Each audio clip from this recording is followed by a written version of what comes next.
Right. Hey guys, welcome to this week's podcast episode. And today's talk is going to be all about financial freedom. And with that, I've got a fantastic guest for you, Kasey Hinchman. He's an elite coach and he teaches clients how to go from unfulfilled to undeniable. It's going to be a fascinating conversation about financial freedom. He's got fantastic story, very inspirational. And he's also got a book, Undeniable, and which I encourage all of you to check out on Amazon. And with that, thanks so much for coming on, Kasey. Hey, thanks for having me. Really excited to talk with you, Chris. Yeah, I know we had a mix up, but talk about your story and struggles and how you got to be doing what you're doing. Absolutely. Well, I was very blessed. I grew up in the town of Laguna Beach in Southern California.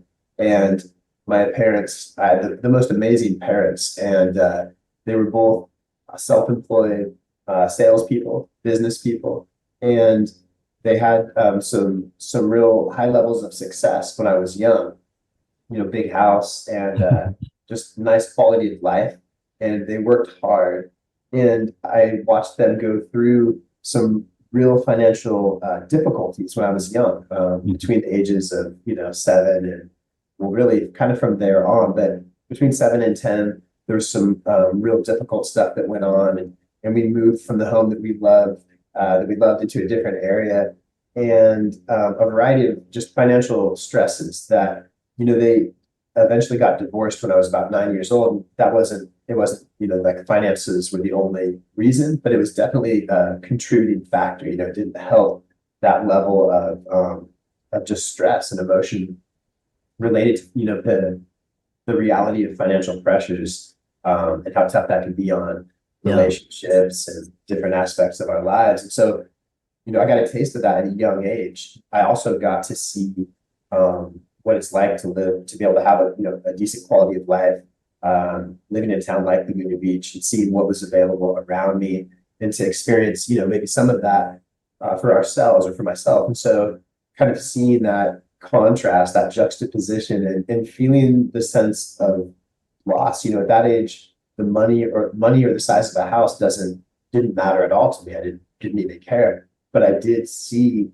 and I did feel the emotional impact on my family around financial stress. And so this was a very real thing for me. It was also it was confusing because my parents, even now looking at it objectively, very hardworking people, very smart people, very good at what they did, and even made some decent money at points. And so I had this kind of riddle. I feel like we're all given certain riddles to solve in our lives. And for me, this was one. It was like, how could all those things be in place and then they still end up with financial hardship? And even more so, the concept, Chris, that we can all go through, any of us can go through financial difficulties or times of prolonged, we have debt or whatever it is. Some of this is just the journey to wherever it is that, to success and to understanding how these things work. And we make mistakes before we get things right sometimes.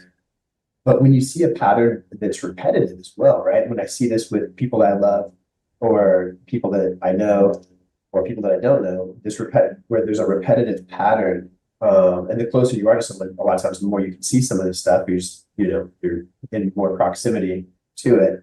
You got a front row seat. And so when you see patterns repeat throughout people's lives over decades, for example, then you start to realize it's not just like a one-time market crash, or we made some bad financial decisions, or we got into debt or whatever and learned from it and moved on. You can see some repeated patterns in people's lives that sometimes they never break out of. So all of this and the parts of it that I got at a young age, again, a lot of it just being the emotional impact, really, I don't want to say it fascinated me. Over time, it fascinated me, but initially it was just kind of traumatizing, right? Or whatever. It was the seeing the hardships around it and understanding what was available, right? If I was only born into financial hardship and never had seen anything else, it might not be till way later in life, or depending on what my story is, that I actually saw something else or had a glimpse of what else was possible. But I did experience some of that at a young age, really good quality of life from a financial perspective. And so just coming in touch with that, the range of experiences that people have, and wanting to have control of that for myself. To give you a short answer to your question, Chris. Yeah. No, it's really because in your book Undeniable, you talk about your fall from grace and the road back, and there's this really interesting because we all go through ups and downs and cycles. And so one thing is you talk about this feeling, because at a young age you don't know what money is, but you feel what it is like to have it, and what it's like not to have it. So it's kind of this feeling is driving you to success. So tell us, what's interesting is you've learned how to bounce back, and what are some key lessons about resiliency and just really cherishing those times of just the darkest moments. You wish you could just get through it, but those are the times when you're really learning and growing. Spoken like someone who's maybe experienced some of that for sure. A lot of people don't ask that type of question, so I really appreciate that. It's interesting. I was watching the show, "The Men Who Built America." If you've ever seen that, it's a great show. That kind of mini series about Rockefeller and those guys.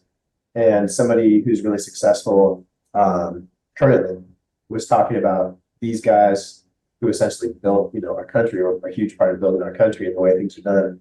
That if they were here today, they wouldn't be telling you about their successes; they'd be telling you about their failures. I found that really interesting because to me, that's a lot more interesting. I mean, it's interesting the failures that people go through when you're hearing that from someone who overcame them, right? The bigger the villain, the bigger the hero, so that's the thing. And within every problem is the seed of an equal or greater opportunity. That's a universal law. And so, and it's, inside the problem, we need to look into the problem, because in the problem is where the solution lies, which is a little bit counterintuitive, right? Like if you're having struggles financially, there's a natural tendency, like instinct, to not want to look at your finances because there's negative feelings there, right? Or if you're having issues with your relationship, people a lot of times will spend less and less time together, or kind of continue that momentum, that downward spiral of what's making it's keeping their relationship from being successful. And so, for me, the power that came from what I consider, to a point, I've been through a lot at this point, I'm a little bit old, but to a point in my life, that was my parents watching two people who were in love, that I loved, my parents, that really had because they had the real deal. I guess some, people marry for different reasons, and there's a lot of different relationships. My parents were truly in love. To watch two people have that, and then for that to be lost, to see animosity and all that just come with it, was really, really challenging. And to understand that financial stress played such a part in that, like at least a decent part of it. It wasn't just one of like 100 different things. It was a strong enough stress that it really made everything else, whatever else they were dealing with, so difficult. It's the number one stress on most relationships is our finances, and so understanding that, and then really taking that darkness, because like you said, looking at that problem, if you will, or the negative emotions that come from that, and over time realizing that I didn't want this to be a problem for me, that this had to be a solution. There had to be a solution, and I had to find it, and I was absolutely committed to it. And this is the thing, Chris, is that the darkness, right? Like every problem carries with it the seed of an equal or greater opportunity, because the darker that it is, the bigger the villain. Like it's not how far you fall, it's how high you bounce, right? And so that it's like kind of like the depth of our struggle determines the height of our success. And so if we don't have a deep enough struggle, basically the darkness of the experience, the negativity of the experience gave me a big enough reason why. I would innately, I have a lot of drive or ambition, but I am fairly certain that I would not have directed it the way that I did, or the portion of it that I have, to truly unraveling the financial, answering the financial riddle and mystery and all of that. It's just because of watching and suffering. And, that's just the beginning. That was my initial experience with it. But what happened later in my life was, the initial thing was watching my parents go through it and experiencing that as a child with our whole family, watching the impact of them, watching my mom sit up, nights after the divorce, trying to figure out how she was going to pay rent, just different things like this. But then later on in our late 20s, going into my around 30 or 31, we lost in the 2008 market crash. We lost everything ourselves. And so there we were again, which just to go to your question. So there I was again. I had thought that I had solved this riddle because we had tremendous success. But by making some key mistakes, we basically lost the properties we had. We were in real estate, and the recession was really hard on everybody who was in real estate. Invested, over leveraged, adjustable rate loans. Buying rentals, just for people that are taking notes out there, here's a list of things not to do. Purchasing rentals that cost us money every month and had no cash flow, right? Like if you do these things, it just creates a recipe for disaster. The bummer is those are only like 3 different things maybe that we did wrong, like 3 seemingly little technicalities in the scheme of all the things that we did right. The problem is, if you're missing a couple of key foundational pieces, that can really mess everything up. But having going through it ourselves gave me just an additional. I was able to turn that dark over time into light, in the sense of it was additional fuel. A huge reason why I have friends that have said things to me like, hey, I live in Santa Cruz now, beautiful place. I grew up in Laguna Beach, and I have all sorts of friends, colleagues, acquaintances who are like, my family, they've always been like kind of middle class, upper middle class, whatever that even means. And they paid for my college, and whenever I really need money, they're kind of there. And even now at 30, 40, whatever, like if I need more money for part of my car, like my parents kind of got. So I've never really been that ambitious about doing much of anything. And so, you can kind of, it's all the meaning that we tie to events, right, that happen to us. But you can kind of see how the darkness that I had, those experiences, those, really challenging, kind of soul searching things, right? Like that I had to kind of go through on my journey led me to this place where I was able to find light, in the sense of like the financial, we lost everything, Chris, in 2008, basically ish. We lost everything that we had, as far as houses, our net worth, money in the bank, and just everything in the end. We ended up $500,000 in debt. It was tremendous. I mean, we were 29, 30. It was just like devastating. And that debt and that financial, like having our credit messed up and not being able to like be in a position to buy a house or ever, any of these kind of things continued all the way up until, depending which variables we're talking about, 2014. 2016 was the first time I was able to purchase a home again, like in my name. But by March of 2021, I was completely financially free. And the thing is, it's like that's a lot of study, a lot of trial and error, a lot of different risks we took, a lot of failures that we had, a lot of all these different things. And I have to say that the darkness and the challenges, all the pain over the years around this drove me. And it also drove me when, I saw people, as I've gotten older, I've seen people in their 60s and 70s working jobs that they don't want to, the ones that are working jobs they don't want to work for pay that's much less than they should be working for, these kind of things, but they have to do it so they can get by month to month in their 60s and in their 70s. So it's just a forward level, not even talking about being rich or jets or yachts or any of that, just getting ourselves, every human being should want to become financially free, which means that you don't have to work for somebody else, give up a third of your life, 8 hours a day or whatever it is, working for somebody else. It's great if you want to. It's great to be of service. It's great to do all these things, but to get yourself to a position where you don't have to is incredibly powerful, and that should be everybody's goal. And to get there while you're still young enough to enjoy whatever it is that you want to enjoy in life, or give in the ways that you want to give. So again, another short answer to your question, but yeah.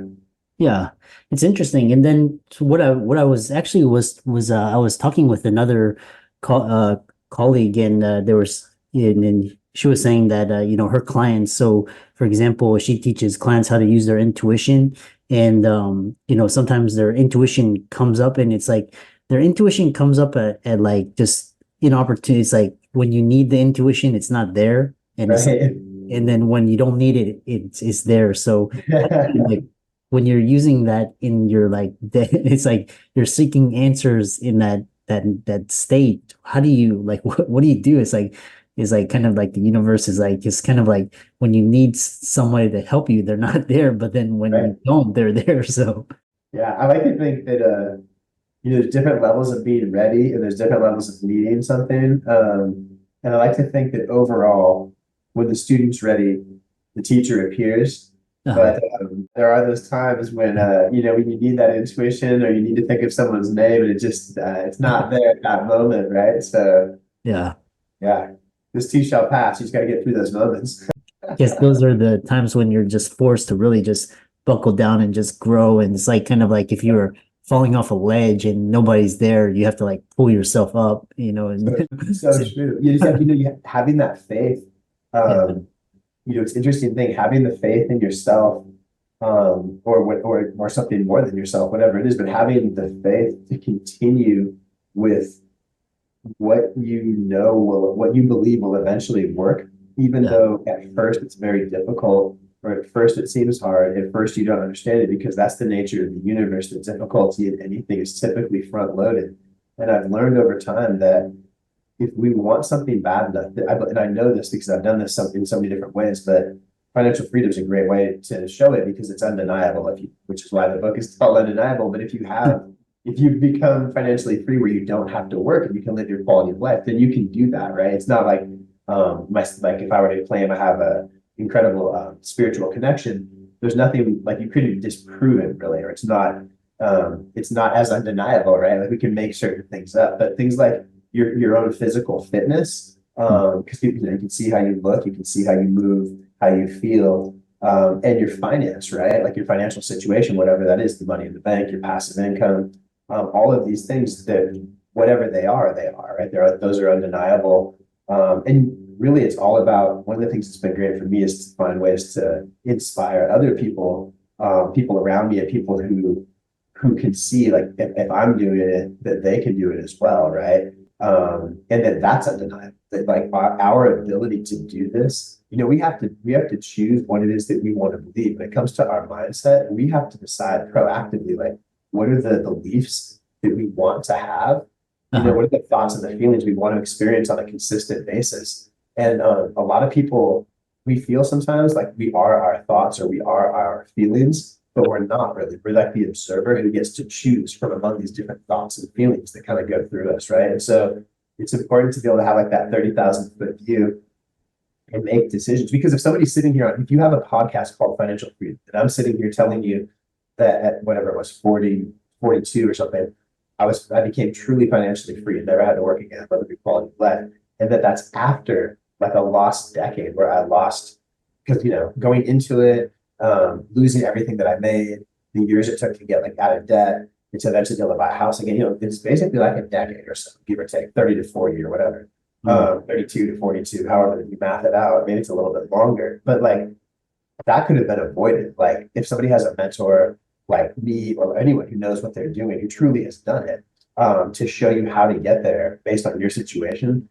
And they're basic principles, like very basic principles that anybody can do that make this happen. You don't have to be an incredibly high earner or have a really unique skill set. You just have to believe in a basic system on how you can do this, believe it's possible, believe you can do it, believe it'll be worth it, right? And it's interesting to me that people don't reach out when people talk about something like this, like, hey, look, I'm financially free. I've made more mistakes than probably any of you, most of you have made. So it's not like there's no arrogance here, but I did find my way and I did do it. Success leaves clues. I'm happy to show you how to do it. Other people can show you how to do it. Just start by believing that that's possible and knowing that's possible. And then what? Like how many people will reach out to me from a podcast like this or from like the 15 posts and stories I do on Instagram every day?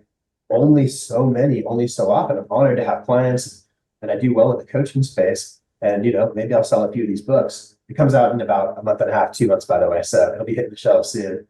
But whether I do or not, it's just a matter of only so many people are willing to like move forward on this path. And I don't know why so many are willing to like have to work so late in life or not want to cultivate the belief that a higher quality of life is available for them, that like more time with their families. And anyway, but you know what I'm saying? So these are some of the things that are kind of interesting to me. Like, why do people choose not to, it's like knocking, it's answered, knocking doors are answered, asking it's answered, knocking doors are open, seeking you'll find, right? But yeah, like, what doors are you knocking on? Or how many people don't even ask or seek? And so I just find that interesting. I say all the time on Instagram, I'm like, look, I do group coaching, I do one-on-one coaching. even if you don't want to do coaching, you're not gonna like sign up. I'm not trying to give you some big sales pitch. I'm happy to share the prices or what I do, but just reach out to me. If you're in debt or you're trying to figure out like how you're going to deal with whatever's going on, reach out to me and I'll just help give you some ideas that I guarantee will help you deal with it mentally, structure it. And it's like so many people are in different phases of distress and don't reach out. So it's just interesting. We have to be willing to seek the help, right? Like I've learned as I've grown up, Chris, as I've gotten older, as I've grown up somewhat, that asking for help, being able to ask for help is a gift, right? Like especially like appropriately, whatever that means. But being it when you need help, being able to ask for it as like an adult, or as a man is like very challenging for people. A lot of people's lives could be saved, and a lot of marriages could be saved, businesses, and so many things if people would just reach out to, and look for help. Because people like me, it's like if I don't have the exact resources someone needs for whatever their particular problem is, I can connect them with somebody who absolutely does, or I can find the answers for them, right? So with people like that, and just people in general, I think want to help. So we have to be willing to seek for, to ask that help for ourselves. So Yeah. Yeah, I love that. And I know, I love this talking about just, optimal and especially this conversation was about, rising from the depths. And I know you do a lot of coaching. I know you're a top realtor and you've got an amazing relationship. I know a lot of people would love to talk to you about, how they can rekindle the spark in their marriages or with their partners. So how can people follow you, reach out to you, and seek out your guidance and wisdom? I love it. Thanks. I'm easy to find. So Instagram, Hinchman Kasey, Kasey with a K. So Hinchman Kasey on Instagram. And I also have kaseyhinchman.com, my website. So either of those are, easy to find. And I'm a real estate agent here in Santa Cruz. So I'm all over the place. I got a bunch of stuff coming up here with the book release as well. We're just going through the editing phases and the book cover design or whatever. So that'll be coming out soon. And we have, a bunch of press and stuff around that as well. So I'll be even easier to find. Nice. Audience, let's thank Kasey for coming on and sharing his story and reach out to him. Does a lot of elite mindset coaching, a lot of financial freedom and relationship coaching. And be sure to give him a like and follow on socials and check out his services. And thanks so much for coming on. Hey, thanks so much for having me, Chris. Let's do it again. This is really fun. I appreciate it.